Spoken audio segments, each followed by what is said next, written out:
Você talvez se orgulhe dos seus ancestrais, mas e se eu te dissesse que eles sobreviveram comendo uns aos outros?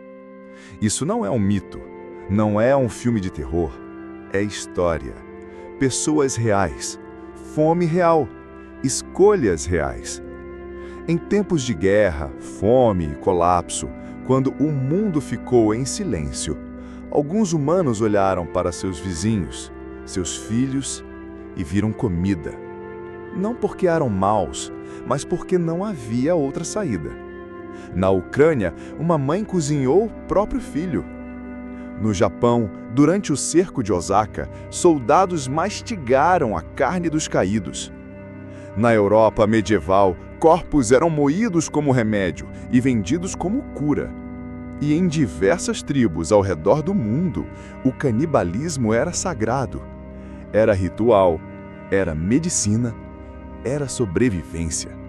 E a verdade mais sombria, você e eu somos descendentes dos que comeram, não dos que morreram. Essa não é apenas uma história de sangue e fome. É a história do que significa ser humano, quando sobreviver exige o impensável. Então a verdadeira pergunta é: se o mundo acabasse amanhã, você faria o mesmo? Dizem que a fome faz você esquecer quem é, mas isso não é verdade. A fome extrema não faz esquecer, ela substitui. Substitui compaixão por cálculo, moral por instinto. E no inverno de 1315, pelos reinos da Europa, essa transformação começou. A chuva não parava. Por meses, nuvens cinzentas grudavam no céu como panos encharcados, sufocando a luz do sol no solo. As colheitas fracassaram. Os campos viraram pântanos. Os rios transbordaram. O pão tornou-se raro. Depois, desapareceu. O gado morria de doença. O feno embolorava nos depósitos. E o preço dos grãos aumentava 10 vezes. Pessoas vendiam suas casas por um saco de farinha. Mastigavam grama, ferviam cascas de árvore, desenterravam cadáveres. E ainda assim, não bastava. Na aldeia francesa de Pont-Saint-Esprit, murmurava-se sobre um padeiro que misturava pó de osso na massa. Em regiões remotas da Alemanha, crianças desapareciam perto das florestas, não por culpa de lobos, mas porque os vizinhos já estavam silenciosos e de olhos ocos. Havia história, sim, sussurros, mas ninguém tinha força para protestar. Todos estavam famintos. Um viajante de Florença escreveu em seu diário: vi um homem trocar a filha por uma perna de carne defumada. Mas não havia carne, apenas a perna. Não foi uma loucura isolada. Espalhou-se como mofo. A fome não apenas mata, ela corrói o contrato social, célula por célula, até que ninguém mais confie em ninguém. Uma família escondia a comida dos próprios parentes. Um padre trancava a igreja e comia o pão sacramental em segredo. E então veio a verdade que ninguém queria admitir. Quando os alimentos acabam, os animais desaparecem e todas as plantas já foram devoradas, só sobra a gente. Nos arredores de Liège, na Bélgica, um monge registrou como 2 homens foram pegos tentando cozinhar uma criança sobre uma fogueira feita com crucifixos quebrados. Ele não anotou seus nomes, só escreveu: eles não comiam há 23 dias. Na Irlanda, algumas mães sufocavam seus próprios bebês durante o sono, não por crueldade, mas porque não suportavam vê-los morrer de fome, e então usavam o que restava para sobreviver. Uma mãe filipina me contou como a cidade conversou sobre uma mulher oferecendo seu próprio filho por um pedacinho de carne. Não me importa se ele é meu próprio sangue, disse ela. Eu também tô precisando de comer. Parte 2. O inverno em que a bondade morreu. No inverno de 1603, a fome no Japão havia atingido um ponto tão febril que aldeias inteiras permaneciam em silêncio, não pela morte, mas pelo medo de serem ouvidas. O som havia se tornado perigoso. O choro de um bebê podia atrair a sombra de um vizinho. Uma tosse podia custar sua vida. Na província de Shinano, um samurai que havia servido sob o clã Takeda foi encontrado guardando um poço, escavado no chão de sua casa. Dentro dele, ossos, com o tutano completamente raspado. Ele disse ao magistrado que sua família morreu durante o sono, mas havia marcas de mordida, dentes humanos, os dele. Ele não foi executado, não havia recursos para aplicar justiça, e, na verdade, havia muitos como ele. Na Rússia, durante o cerco de Pskov pelas forças polonesas, um padre fez seu sermão no altar mastigando carne salgada. Ninguém perguntou de onde veio. Todos apenas rezaram para que o cheiro não os fizesse vomitar. Porque desperdiçar comida não era uma opção. Em tempos assim, o valor da carne muda. Uma mão pode significar uma semana de vida, uma coxa, 2. O coração é reservado para os mais jovens. O fígado, fervido, amolece como um ensopado. Há registros, páginas frágeis e sombrias de antigos tribunais e diários de monastérios que falam de receitas, tempos de fervura, quais ervas mascaram o gosto de carne impura. Em um monastério próximo de Viana, um monge escreveu: "Não consigo mais olhar para meus irmãos durante a oração.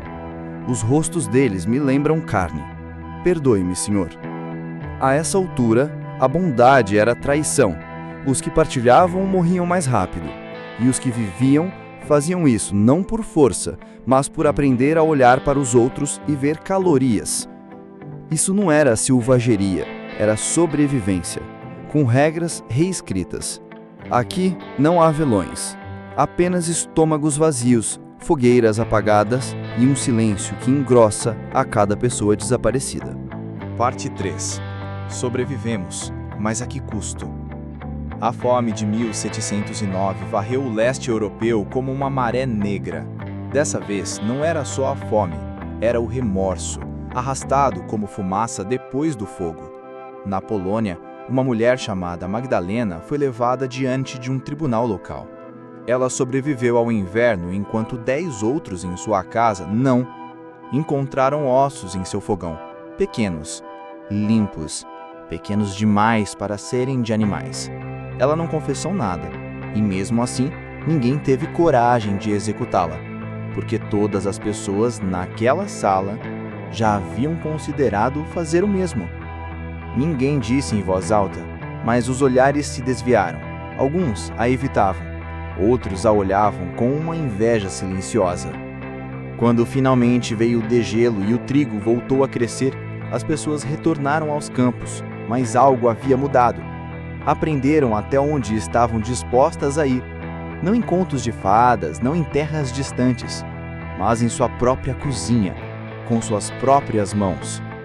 Os filhos nascidos após tais invernos nunca fizeram perguntas, mas notavam coisas. Por que seus avós se recusavam a jogar pão fora? Porque alguns idosos estremeciam ao ver gordura de porco? Porque o cachorro da família nunca tinha nome? Essas não eram histórias contadas à noite. Eram histórias enterradas sobre o silêncio. Um silêncio mais alto que gritos. E agora, séculos depois, olhamos para trás com incredulidade. Dizemos, eu jamais, eu não conseguiria. Mas a história não pergunta o que você conseguiria fazer. Ela mostra o que você vai fazer quando o fogo apagar, quando o armário estiver vazio e quando tudo que separa você da morte é a pessoa sentada ao seu lado. Porque aqui está a verdade que ninguém quer admitir. Sim, sobrevivemos. Mas não foi pela bondade, pela fé ou pela sorte. Sobrevivemos porque alguém, em algum lugar, fez uma escolha tão sombria que não pode ser dita. E essa escolha reverberou pelas linhagens, até chegar em você e em mim. Não somos descendentes dos que tombaram, somos filhos dos que se alimentaram. Há lugares na história em que a fome não é o motivo, onde se come os mortos não para viver, mas para honrar, para amar, para lembrar. Na floresta amazônica, séculos antes dos primeiros europeus, o povo Wari praticava endocanibalismo, o consumo ritual de familiares falecidos. Não por selvageria, nem por loucura, mas porque deixar um ente querido apodrecer na terra era impensável. Para eles, enterrar era abandono. O fogo, definitivo demais, mas comer, levar para dentro de si a carne da mãe, do pai, da irmã, era mantê-los vivos dentro do corpo. Eles choravam ao comer. A carne não era alimento, era memória, amor, luto, mastigados e engolidos, para que nada se perdesse. E eles não estavam sozinhos. Em Papua Nova Guiné, o povo Fore acreditava que a alma do morto permanecia no corpo, então também comiam seus mortos. Mães davam pequenos pedaços aos filhos, anciãs sussurravam orações enquanto ferviam os órgãos. Desperdiçar o corpo era ofender a alma. Mas esse ato sagrado teve um preço. Sem saber, uma doença chamada curo, causada por príons presentes em tecido cerebral humano, começou a se espalhar. Famílias inteiras sofreram com tremores, demência, morte. Mesmo assim, muitos se recusaram a parar, porque não comer significava esquecer, e esquecer era pior do que morrer. Enquanto isso, em Fiji e em partes da Polinésia, o canibalismo assumiu outra forma: poder. Quando o chefe conquistava um rival, comia o coração ou fígado do derrotado. Não era simbólico, era guerra biológica. Comer o inimigo era absorver sua coragem, seu espírito, seu lugar no mundo. E mais do que isso, era um aviso. E isso acontece quando você me desafia. Mas o mais perturbador? A Europa também fez isso. Não nas sombras, nem em rituais de selva, mas em catedrais, boticas e câmaras reais. No século XVI, médicos europeus receitavam pó de múmia, restos humanos, moídos, muitas vezes saqueados de tumbas egípcias. Era vendido como cura para dor de cabeça, hemorragias, até epilepsia. A lógica? Se a vida residia na carne, então carne em decomposição poderia restaurar a vida. E as pessoas acreditavam. Reis, nobres, camponeses. Na Alemanha, carrascos eram pagos para coletar o sangue de criminosos recém-decapitados. O sangue era recolhido em cálices, às vezes bebido quente, às vezes misturado com vinho ou chocolate. Não era tabu, era medicina. Em 1679, um inglês chamado Richard Sugg documentou mais de 100 casos de canibalismo medicinal na Europa, muitos oficialmente autorizados pela Igreja. Um corpo de um santo era sagrado, um corpo de um criminoso, útil. De um jeito ou de outro, carne humana tinha valor. Havia até livros de receita, instruções para preparar musgo de crânio humano, supostamente eficaz contra sangramentos nasais. A receita era clara: rasgue do crânio de um homem enforcado, seque, triture, beba com leite. E ninguém se espantava. Hoje é fácil se chocar, recuar, mas pense bem. Toda cultura em algum momento encontrou sentido no corpo, na forma como ele foi destruído, preservado ou consumido. Alguns entregaram seus mortos ao fogo, outros à terra, e alguns às bocas daqueles que o amavam. Isso não era horror, era ritual, conexão, legado. O que mais importava era aquilo em que acreditavam, que a carne guarda poder, memória e, às vezes, eternidade. Então, pergunte a si mesmo: se você acreditasse que a alma da sua mãe ainda vivia em seu coração e que esse coração poderia salvar seu filho da morte, você comeria? Você entra em uma botica na Londres do século XVII. As prateleiras estão cobertas por frascos de vidro, um rotulado como Pulvis Mumiae, outro como Crânio Humanum. Atrás do balcão, um homem de peruca empoadada tritura algo escuro e escamoso, transformando-a em pó fino. Você pede um remédio para a dor de cabeça. Ele te entrega um pequeno pacote. Você acabou de comprar carne de um homem morto. Isso não era uma prática secreta. Não era ilegal. era ciência, ou ao menos o que se acreditava ser ciência na época. Na era dourada da medicina europeia, partes do corpo humano eram consideradas remédios poderosos. Por quê? Por uma ideia tão antiga quanto Roma, que vida, força e espírito habitavam na carne, e que a morte não apagava isso, apenas aprisionava.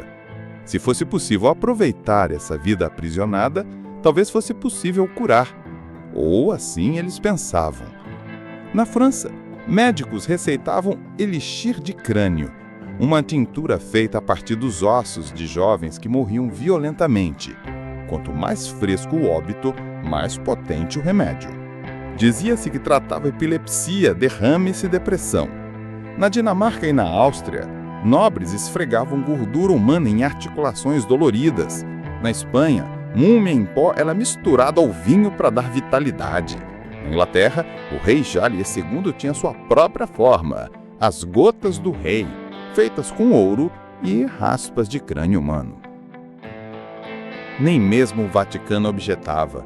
Afinal, se os ossos dos santos operavam milagres, por que não os corpos moídos curariam uma criança com convulsões? Mas a demanda criou um novo problema: o fornecimento. E aí, tudo começou a escurecer.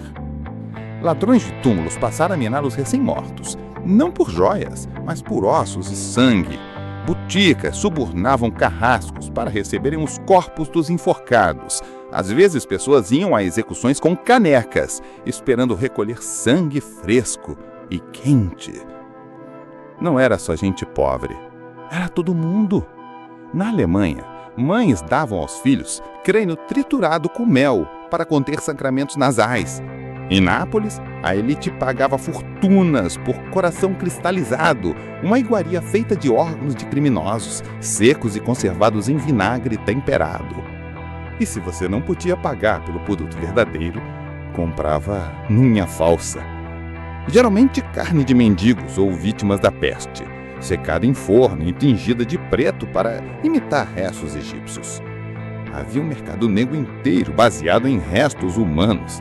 Hospitais, prisões, campos de batalha, todos viraram elos da cadeia de suprimento. Mas, aos poucos, algo começou a mudar.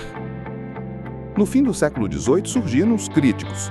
Alguns questionavam a ética, outros a ciência. Um médico alemão chamado Johann Juncker chamou a prática de medicina bárbara disfarçada em latim. Afirmava que nada de bom pode vir da morte, não importa como seja preparada. Mas para cada voz racional, havia uma centena ainda mastigando tendões, secos e ossos, em busca de alívio. E então, silêncio.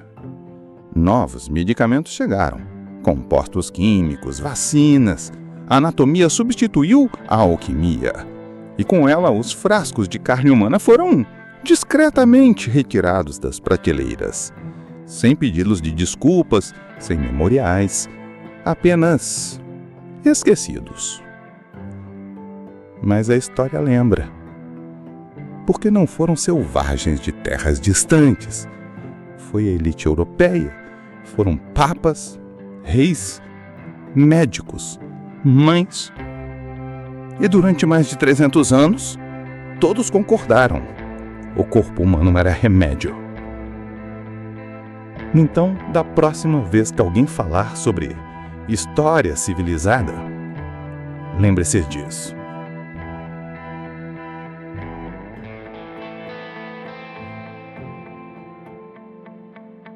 Você nunca provou carne humana, nunca vasculhou um campo de batalha, nunca ficou parado sobre um estranho morrendo e se perguntou se aquele corpo poderia te comprar mais uma semana de vida. Mas seus ancestrais fizeram isso e eles sobreviveram. É por isso que você está aqui. Dentro dos seus genes existem escolhas feitas no silêncio, não sussurradas nem escritas, mas entalhadas no sangue. A ciência moderna chama de cicatrizes epigenéticas, ecos moleculares de fome, trauma e escassez. Em outras palavras, a fome nos mudou. Pesquisadores descobriram que os descendentes dos sobreviventes da Grande Fome da Irlanda em 1840 apresentaram alterações nas respostas de insulina, taxas metabólicas mais baixas e maior retenção de gordura. Por quê?